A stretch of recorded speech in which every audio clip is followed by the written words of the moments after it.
हम कल आए थे शाम को यहाँ। हमारे पापा की ऑक्सीजन लेवल कम हो गई थी, यहाँ पे हमें डॉक्टर साहब ने ऑक्सीजन अच्छे से दिया और ट्रीटमेंट अच्छे से होगी हमारी पापा की, और अभी हम यहीं पे। क्या वो कोविड पॉजिटिव? जी सर। तो ये बताइए, यहाँ के जो डॉक्टर साहबान हैं या यहाँ के एडमिनिस्ट्रेशन, वो कितना हेल्प कर रही है? बहुत सारी हेल्प हमें होगी। हम कल शाम को 11-12 बजे आ गए तो वैसे ऑक्सीजन मिल गया यहाँ। जेवीसी भी कल गए, उन्होंने बोला हज हाउस जाओ, वहाँ पे वैकेंसी नहीं है, फिर हमें हज हाउस में लगाया ऑक्सीजन अच्छे से। तो बात करते हैं खाने पीने की, वो कहाँ से आ रहा है? हमने पहले घर से ही लाया, कल से हम घर से ला रहे थे, अब अभी भी घर से लाया।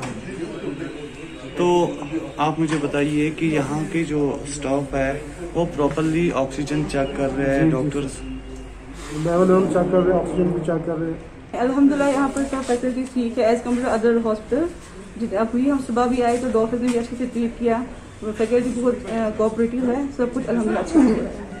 तो जो आपके पेशेंट है उनको क्या था जो यहाँ पे उनको लाया गया? उनको ऑक्सीजन लेवल कम हो गई थी, सैचुरेशन की डाउन हो गई थी बहुत, तो फिर हमने उसी टाइम लाया, तो इन्होंने उसी टाइम उसको एडमिट किया और अल्हम्दुलिल्लाह अच्छे से सब कुछ ट्रीट किया। तो बात करते हैं खाने वाने की, क्या आपको पर्टिकुलरली यहाँ का स्टाफ ही खाना दे रहा है कि घर से? अभी एक्चुअली हम सुबह ही आए थे तो खाने वाने का मुझे पता नहीं, लेकिन जो भी बाकी अरेंजमेंट था अल्हम्दुलिल्लाह सब अच्छा था। मैडम आप किस जगह खड़ी हो और इसका नाम क्या है? हज हाउस। हज हाउस में। तो मैडम मुझे एक चीज़ बोलिए, आपके यहाँ पर ऑक्सीजन मतलब ऑक्सीजन बाकी चीज़ें फैसिलिटी कैसे लगे? यहाँ के डॉक्टर्स या के बाकी स्टाफ भी बहुत कोऑपरेटिव है, बहुत अच्छे हैं, सब कुछ अच्छे से कर रहे हैं। यहाँ फिर से आज कोविड वार्ड बनाया गया हज हाउस में, तो आपको क्या लगता है यहाँ पे क्या फैसिलिटीज है कोविड पेशेंट्स के लिए? देखिए जी, हम डिस्ट्रिक्ट एडमिनिस्ट्रेशन डीसी साहब श्रीनगर के बहुत मशहूर हैं कि उन्होंने यहाँ पे बहुत अच्छी फैसिलिटी क्रिएट की, जिसमें कि 100 बेड लगे हैं। 100 बेडों में भी 100 बेड में ऑक्सीजन फैसिलिटी है। हमारे डिपार्टमेंट की तरफ से हमने यहाँ पे एक टीम रखी है, 24/7 दिन रात रहती है।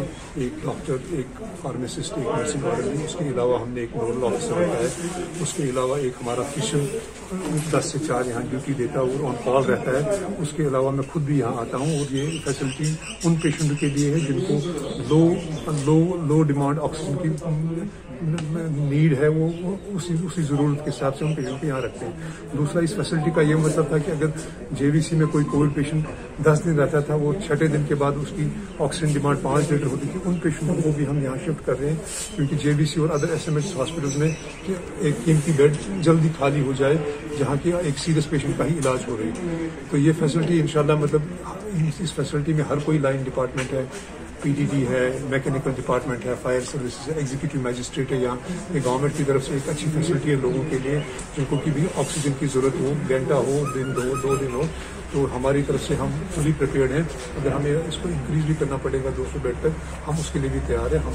हमारे ऑक्सीजन कंसनट्रेटर्स रेडी है, 10 लीटर वाले आने वाले हैं। ऑक्सीजन बल्क सिलेंडर्स का ऑर्डर गया है, 1-2 दिन में वो यहाँ पे डिप्लॉय हो जाएंगे। आप लोगों ने स्टार्ट किया कोविड जो पेशेंट्स हैं उनको यहाँ पे रखना है, थोड़ा ये सर ब्रों का। तो बात करते हैं ऑक्सीजन की, और क्या क्या प्रोवाइड हो रहा है उनको पर्टिकुलरली? जो यहाँ आप देख रहे हैं कि हज हाउस के आप यहाँ हज ऑफिस में बैठे हैं, इसको कन्वर्ट किया गया है as a backup for those COVID patients जो लेस क्रिटिकल होंगे। 15 लीटर पर मिनट वाले अप टू दैट जो क्रिटिकल पेशेंट्स को ज़रूरत होती है, लेस क्रिटिकल, तो वो यहाँ पे अटेंड किए जाएंगे और किए जा रहे हैं। आज के दिन तक जो ये पिछले हफ्ते शुरू हुआ था, तो ये 18 पेशेंट यहाँ आए हैं। 18 में से जो 12 पेशेंट हैं वो पहले ही डिफरेंट हॉस्पिटल्स या घर चले गए वापस, जो उनको रेफरेंस के बाद यहाँ भेजा गया था। बेसिकली यहाँ पे ट्राइस टाइप ऑफ रेफरल आता है, जेवीसी से आएगा, सीएमएस से आएगा। अभी जो पेशेंट एक आया था वो पुलवामा से इनफैक्ट आया था, वो एल्डरली मदर थी हमारी। हमने बोला इसको भी टेस्ट करके वो इनफैक्ट नेगेटिव भी निकल के, लेकिन उसको बेसिक ऑक्सीजन सपोर्ट देके वापस रवाना किया जाएगा to a proper medical facility. तो गरज यही है कि जो यहाँ पे हम सपोर्ट इंफ्रास्ट्रक्चर क्रिएट कर रहे हैं फॉर हॉस्पिटल्स जहाँ लोड ज्यादा बढ़ेगा, तो चूंकि वहाँ सारे किस्म के पेशेंट आते हैं, वहाँ उनको पहले प्रिलिमिनरी इन्वेस्टिगेशन के बाद यहाँ रवाना किया जाता है। तो सॉर्ट आउट वो प्रॉब्लम ऐसे भी होती है 2-4 घंटे में रिजॉल्व। फिर जब यहाँ लगता है कि नहीं इसको और किसी सपोर्ट की जरूरत है, तो इतनी देर में जो यहाँ पे सीएमओ श्रीनगर ने जो डॉक्टर मुदस्सिर साहब टीम है वो इनको रेफर कर देती हैं टू अ पर्टिकुलर हॉस्पिटल।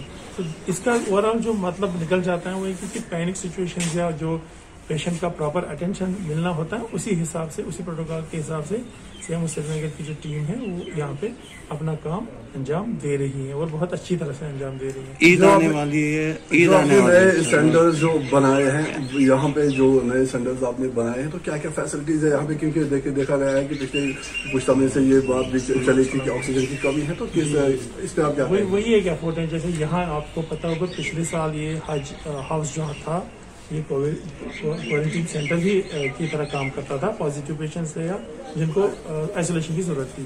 तो यहाँ पे 171 बेड्स ऑलरेडी हैं, लेकिन जो हमने अभी फंक्शनल बना दिए हैं with the support of oxygen या with the support of concentrator, वो 100 है। जैसे सीएमओ साहब ने 40-50 कंसंट्रेटर यहाँ पहले भी रखे हुए हैं। तो अगर और जैसे सिचुएशन इमर्ज हो रही है तो हेल्थ डिपार्टमेंट की तरफ से बताया गया कि और 50 कंसंट्रेटर ये यहाँ पे लगा रहे हैं। तो सिस्टम को थोड़ा सा ऑगमेंट करने के लिए कंटिन्यूअस जो है एफर्ट चल रहा है। वही एक कड़ी है जो हम यहाँ पे इस वक्त बैठे हैं कि बहुत ज़रूरत है, तो बहुत सारे लोगों की इसमें मदद की भी ज़रूरत है। ऐसा नहीं है कि जैसे आप देखेंगे पूरे वैली में ये कि एक दूसरे का सपोर्ट जो होता है बैकअप होता ही होता है। जैसे ये फैसिलिटी बनी तो अभी आप देखेंगे फायर सर्विस की तरफ से यहाँ पे एक गाड़ी बाहर आपने देखी खड़ी है, क्योंकि ये ऑक्सीजन बैकअप वाला फैसिलिटी है। तो अगर खुदा ना खासा ऑक्सीजन आग जल्दी पकड़ लेती है तो हम उस वक्त फोन नहीं करेंगे फायर सर्विस डिपार्टमेंट को कि फलानी जगह आग लगी, नहीं, खुदा ना खासा स्पार्क भी हो गई तो फायर सर्विस की गाड़ी सामने ही खड़ी है। इट शुड टेक 2 मिनट्स, जिसको बोलते हैं कि इंस्टेंट रेमेडी। यही कोशिश सारे अस्पताल में, जैसे स्किम्स में कल हम गए थे तो डॉक्टर साहब से बात हुई कि जो उनका फायर सर्विस का बैकअप है वो चूंकि थोड़ा सा दूर है, उनको हमने बताया जहाँ पे आपका ऑक्सीजन प्लांट है इमीडिएटली वहीं पे रखवा लीजिए। तो मेरी गुजारिश बाकी अस्पतालों में भी ये रहेगी कि ऑक्सीजन का ये बैकअप है, ये बहुत ही हाईली कम्फर्टेबल है। आपने सुना होगा पिछले दिनों बाहर भी कुछ आग वाग लग रही ऐसी अस्पतालों में, शायद ये वजह भी हो सकती है। यहाँ यही गुजारिश रहेगी सारे इंचार्ज जो हॉस्पिटल्स हैं, फायर सर्विस का एक टेंडर, फायर टेंडर बिल्कुल फैसिलिटी के सामने रहे तो इंस्टेंटली उसका मसला हल हो सकता है। तो जहाँ तक ये बात है कि ये फैसिलिटी, इसमें R&D का जबरदस्त रोल है, इसके बेड्स लगे हैं आपको पता है। तो ये डिफरेंट डिपार्टमेंट्स होते हैं, म्युनिसिपैलिटी होती है और PDD ने एडिशनल जनरेटर रखा है। जहाँ पे ऑक्सीजन फैसिलिटी होती है वहाँ पे तो पावर चाहिए, वहाँ पे 1 मिनट भी पावर चला जाएगा तो पेशेंट मर सकता है। तो पेशेंट के ओवरऑल बचाव के लिए 2 जनरेटर यहाँ पे ऑलरेडी है जो फंक्शनल है। तो आज हमें खुशी है कि थोड़ा बहुत एक छोटा सा एफर्ट है जो यहाँ भी चल रहा है और एफर्ट्स होने वाले हैं। NIT की तरफ हम जा रहे हैं, यूनिवर्सिटी ऑफ कश्मीर में बन रहा है, एशियन मेडिकल इंस्टीट्यूट बना है। अभी मेरे ख्याल बड़े सारे फैसिलिटीज हैं जहाँ पे कोशिश की जा रही है कि ऑक्सीजन का बैकअप छोटे पैमाने पे, जो बड़े पैमाने ना तो छोटे पैमाने पे बेसिक्स को एड्रेस करके हम इंशाल्लाह कामयाबी से आगे बढ़ जाएंगे। अल्लाह ताला के हाथ में सब कुछ है, मैं तो यही बताऊंगा। अब चूंकि हमारे इंसान के हाथ में सिर्फ एहतियात होता है, जो छोटी मोटी अकल इंसान की है वो यही बोलती है थोड़ा डिस्टेंस पे रहिए, थोड़ा मास्क लगा दीजिए। लोग परसों की बात है कि यहाँ शाम के वक्त कोई तो फोटो आ जाता है कि रश है थोड़ा सा, उसको कंट्रोल कैसे करेंगे, उनको क्या प्रॉब्लम है, जो है पेशेंट्स हैं जो अटेंडेंस जो कि परेशान नहीं होनी चाहिए। कि हमारा फर्ज बनता है कि हम पेशेंट्स के जो अटेंडेंट्स हैं उनको ज़्यादा परेशानी ना हो। उसी चीज़ को हम यहाँ पे आगे देखने के लिए इनसे जो पता चल पड़ा हमें वो ये है कि एक तो जो ऑक्सीजन सप्लायर होता है शायद वो सिलेंडर की कैपेसिटी से कम भरता है, जो इनका कहना है कि 3 घंटे निकलने चाहिए तो 1 घंटा निकल रहा है।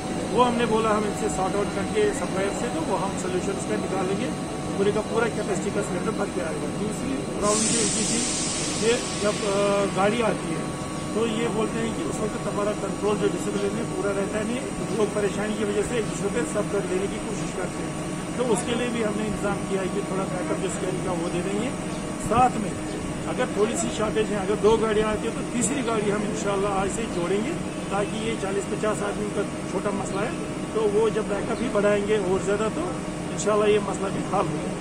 सर कितने मुतमईन लोग हैं अभी, क्योंकि टेली कॉलिंग जो आपकी हो रही है उससे कितने जो कोविड पेशेंट्स हैं कितने मुतमईन हैं? अभी जो मैं यहाँ SMS की बात कर रहा हूँ, जो इनका मसला था वो बिल्कुल जेन्युइन मसला है, छोटा सा मसला है, मगर थोड़ी सी इंटरवेंशन जो है, जैसे आपके पास सलीम साहब साथ हैं, प्रिंसिपल साहिबा भी जो है इस मामले में जुड़े हैं, जो छोटा इनका मसला है इंशाअल्लाह रहमान ये अभी 2 घंटे में हम हल करके दे देंगे तो, ताकि कोई परेशानी ना हो, खासकर SMS की बात है। ये चीज तो मैं ये बता दूं कि जो वायरस है हमें 1 साल हो गया तकरीबन इस वायरस से जूझते हुए, और एक साल में एटलीस्ट हर किसी को पता है कि एसओपीज क्या है, और पिछले एक साल का जो तजुर्बा है वो हर कोई उस तजर्बे के साथ जी रहा है। उसके बावजूद अगर हमें दोबारा सीखने की जरूरत पड़े तो मुझे लगता है वो सही नहीं रहेगा हमारे लिए, क्योंकि वायरस जो है ये नाखवांदा भी है, अंधा भी है और बहरा भी है। ना ये किसी की सुनता है, ना ये किसी को देखकर आता है, ना किसी की शक्ल देखकर, ना किसी का चेहरा देखकर आता है। ये अमीर गरीब, अदना आला, छोटा बड़ा, हर किसी, कोई भी शख्स जो एसओपी फॉलो नहीं करता वो इसकी चपेट में आ जाता है। अब आपने जो सवाल पूछा है कि आने वाले ईद के त्यौहार पर, तो देखिए फिलहाल जो एसओपीज हैं वो इन प्लेस हैं, और सिलेक्टिव जो एसेंशियल सर्विसेज हैं उनको यकीनी बनाया जा रहा है। होम डिलीवरी खासकर जो बेकरी की है, वो भी जो बेकर्स हैं हमारे यहाँ बेकर एसोसिएशन, उन्होंने भी मुलाकात की है और उनको व्हीकल पासेस प्रोवाइड किए गए हैं ताकि वो बेकरी जो है होम डिलीवरी उसकी कर सके। तो इस तरीके से ईद के त्यौहार के चलते आज मीटिंग भी की गई है, उसमें राशन की खासकर जो डिलीवरी है उसको पूरा यकीनी बनाया जाएगा एसओपीज को फॉलो करते हुए। तमाम जो राशन गार्ड्स हैं उनको ये बताया गया है, फेयर प्राइस शॉप्स या राशन डिपोज हैं, टीएसओ को ये इंस्ट्रक्शंस दी गई हैं कि आप मोहल्ला वाइज पहले शेड्यूल बनाइए और उस तरीके से डिस्ट्रीब्यूट कीजिए ताकि कहीं पर भी भीड़ भाड़ ना हो। तो कोविड एसओपीज का जो पालन है वो इस बार राशन डिस्ट्रीब्यूशन में भी होगा, और ईद के मौके पर जो राशन है वो डिस्ट्रीब्यूट कर दिया जाएगा। जो अभी हॉस्पिटल्स में बेड्स की कमी है उसके लिए आप लोगों ने कहीं कहीं जगह पे चाहे 100-200 बेड्स और ऐड किए, तो वहां पे क्या फैसिलिटी है? देखिए हॉस्पिटल बेड्स में कैपेसिटी ऑगमेंटेशन का जहां तक ताल्लुक है, तो आपको मालूम होगा कि ऑनरेबल एलजी साहब ने डायरेक्शंस दी हैं पूरे कश्मीर में और श्रीनगर में भी, खासकर जो टर्शियरी केयर हॉस्पिटल्स हैं वहां एडिशनल बेड्स ऐड किए जा रहे हैं स्किम्स में, एसएमएचएस में। तो उससे हमारी जो बेड कैपेसिटी है वो बढ़ा दी जाएगी। उसके अलावा हमारे जो कोविड केयर सेंटर्स हैं वहां पर भी ऑनरेबल एलजी साहब की तरफ से हिदायत जारी की गई है कि उसमें ऑक्सीजन बेड फैसिलिटी क्रिएट करें।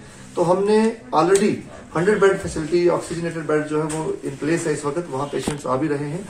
इसके अलावा हम मजीद और जगहों पर भी ऑक्सीजन बेड्स फैसिलिटी जो है क्रिएट करेंगे, और उसके लिए ऑक्सीजन कंसंट्रेटर्स, बल्क सिलेंडर्स जो है गवर्नमेंट प्रोवाइड कर रही है।